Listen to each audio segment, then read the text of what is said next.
आज से हजारों सालों पहले भी इसका उपाय था और आज भी है। तनाव, तकलीफ, दर्द, ग्रीफ, एंजाइटी, इनसिक्योरिटीज, असफल होने का गहरा डर, लोग क्या कहेंगे, जजमेंटल सोसाइटीज, और इन सब के साथ हमारे अंदर चल रहे कुछ ऐसे सवाल जिसके जवाब कभी नहीं मिलते। पर आज मैं एक ऐसे पावरफुल टूल के बारे में बात करने जा रही हूँ जो बरसों से, हजारों सालों से हमारे पास है। अब जब भी उस किताब को खोलोगे, उस ग्रंथ को खोलोगे, आपके सारे सवालों के जवाब आपको मिल जाएंगे। हाय, मेरा नाम जिया है। आप देख रहे हैं ख्यालों वाली खिड़की। आज और ये हफ्ता डेफिनेटली जाता है इस विषय के बारे में बात करने के लिए। और मैं अपनी जीवनी के बारे में बात करूं तो मैंने हमेशा, जब भी मैं अटकी हूं, जब भी मुझे लगा है कि मैं ये करूं या ना करूं, मैं जब भी कोई भी पन्ना खोल लेती हूँ, मुझे मेरी सारी दुविधाओं के जवाब मिल जाते हैं, सारे सवालों के सॉल्यूशंस मिल जाते हैं, और ऐसा लगता है कि ये है तो फिर गम क्या है। श्री कृष्ण, अगर आप उनकी जिंदगी के कुछ पन्ने खोलोगे या भगवत गीता का कोई भी पेज खोलोगे तो मन में ऐसे बहुत सारे सवालों के जवाब आपको मिल जाते हैं। स्पेशली मेरा सबसे फेवरेट वो सीन है जो मैं अक्सर जब भी मौका मिले मैं वो सुन लेती हूँ। कृष्ण जब सारथी बन के कुरुक्षेत्र में अर्जुन के रथ को आगे लेके जा रहे होते हैं और वहीं अर्जुन निराश हो जाते हैं। क्यों? वो हथियार उठाने से भी डरते हैं। निराशा उनके मन में बहुत सारे विचार हैं और वो बहुत डरे हुए हैं।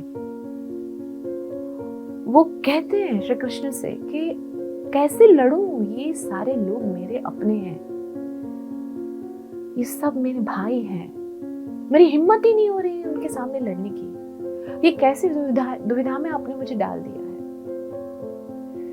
और तब कृष्ण, जो इनके मित्र भी है, इनके मेंटोर भी है, उनके सारथी भी है, उनको कहते हैं कि जो तुम्हें करना है ना, जो तुम्हें तुम्हारे फोकस के प्रति करना है ना, वो तुम्हारा अधिकार है कि तुम्हें ये करना है।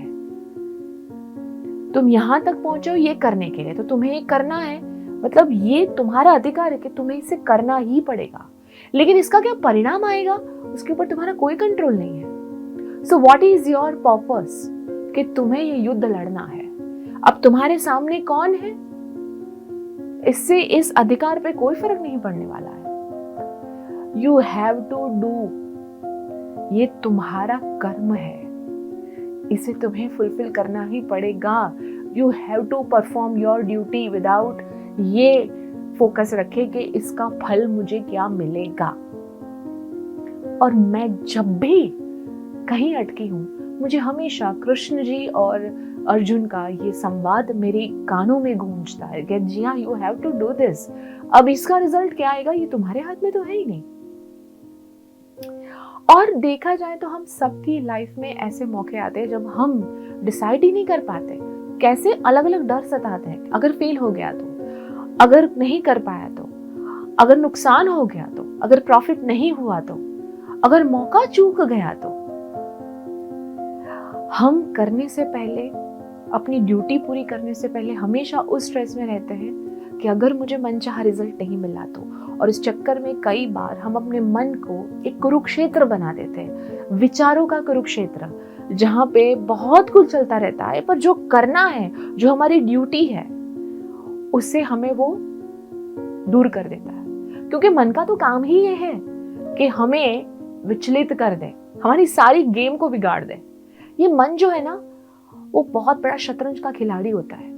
ये बात कई बार हमने महाभारत के अलग अलग किस्सों में सुनी है, अलग अलग कहानियों में सुनी है कि आपको करना तो बहुत कुछ होता है, पर हम कितना कर पाते हैं। ये अलग अलग जो डर है, इनसिक्योरिटीज है, जो ये मन के विचार है, कभी जाले बन के हमें रोकने की कोशिश करते हैं। कई बार तो कितना आसान होता है ना, नहीं करना है, डर लग रहा है, क्यों करूं, कितना आसान, नहीं करना है, बस फैसला ले लिया, अब नहीं करना है मुझे।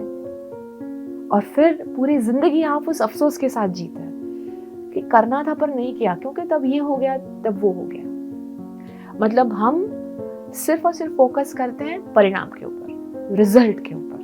और सबसे बड़ी गड़बड़ यहीं से होती है हमारे जीवन की। तो क्या करें? अपनी ज़िंदगी में अपने पर्पस को, अपने गोल को पाने के लिए ये जो सारे डर सताते हैं, जो करने से पहले निराशा आती है, चाहे वो रिश्ते हो, चाहे वो करियर हो, चाहे वो पढ़ाई हो, चाहे वो परीक्षा हो, चाहे कोई आपकी रिस्पॉन्सिबिलिटी हो, करने से पहले जो डर लगता है, जो करते वक्त निराशा घेर लेती है, उसे डील करने का एकमात्र उपाय है, जो मैं हमेशा कृष्ण जी के जीवन से इंस्पायर्ड होकर करती हूँ, तैयारी पे फोकस करो। मैं इससे लड़ने के लिए कैसे तैयारी करूं? अगर सामने दुख आया है, सामने दुविधा आई है, तो अब मुझे उस दुविधा को दूर करने के लिए अपना पूरा फोकस लगा देना है कि हाउ टू डू दैट, इससे कैसे ओवरकम करूं। हम सबके जीवन में ऐसी सिचुएशन आती है तो हम डर जाते हैं, अब ना ऐसा होगा, अगर ऐसा नहीं किया ना तो ऐसा होगा, ऐसा नहीं किया तो ऐसा होगा ना। पर पहले तैयारी पे तो फोकस करो। फोकस ऑन योर पर्पस, जो तुम्हें करना है वो प्रोसेस पे फोकस करो। और जैसे जैसे आप तैयारी पे फोकस करते हो, आप मेंटली प्रिपेयर्ड होते हो, क्योंकि आपके अंदर लड़ने की शक्ति, स्ट्रेंथ आप खुद भरते हो, अपने अंदर फ्यूल करते हो उसे। और जब आप फ्यूल करते हो तो आपके अंदर एक पॉजिटिव स्ट्रेंथ डेवलप होती है, वो आपको लड़ने की ताकत देती है, वो आपको स्ट्रेंथ देती है। यानी हम सबके जीवन में ऐसे साथी होंगे, कभी हमारे पेरेंट्स हो सकते हैं, हमारा कोई फ्रेंड हो सकता है, और कभी कभी हम खुद होते हैं। हम कोई फिल्म का सीन देखते हैं और हम खुद इंस्पायर्ड हो जाते हैं। So just focus on your part. Just focus को आपको तैयारी कैसी करनी है, चाहे वो परीक्षा की तैयारी, रिलेशनशिप में कुछ उलझने हैं उसे सॉल्व करने की तैयारी, पर तैयारी पे फोकस करना बहुत जरूरी है, क्योंकि जिंदगी के विचारों के चक्रव्यूह में हम हमेशा हार जाएंगे अगर आप इसके ऊपर डिपेंडेंट रहेंगे। तो यहाँ पे इसे जीतने मत दो। तुम्हारी तैयारी इतनी स्ट्रांग होनी चाहिए कि ये तुम्हारे सरेंडर हो जाए, बस यही है। सो भगवत गीता में एक बहुत अच्छी बात कही गई है कि जो चीज रियल नहीं है, जो चीज वास्तविक नहीं है, वो ना ही कभी थी, ना कभी होगी, और ना ही है। पर जो रियल है, जो वास्तविक है, जो अभी है, जिस पे तुम डटे हुए हो, वो हकीकत है, उसे कोई नष्ट नहीं कर सकता, वो हमेशा रहेगी तुम्हारे साथ। So don't worry about outcome, just concentrate on your duties. Krishna और अर्जुन के संवाद को अगर आप गहराई से जानोगे ना, तो हर युग, हर जनरेशन के लिए बहुत सारे उलझन और बहुत सारे सवालों के जवाब आपको मिल जाएंगे। मेरा नाम जिया है, आप देख रहे हैं ख्यालों वाली खिड़की, and thank you for watching.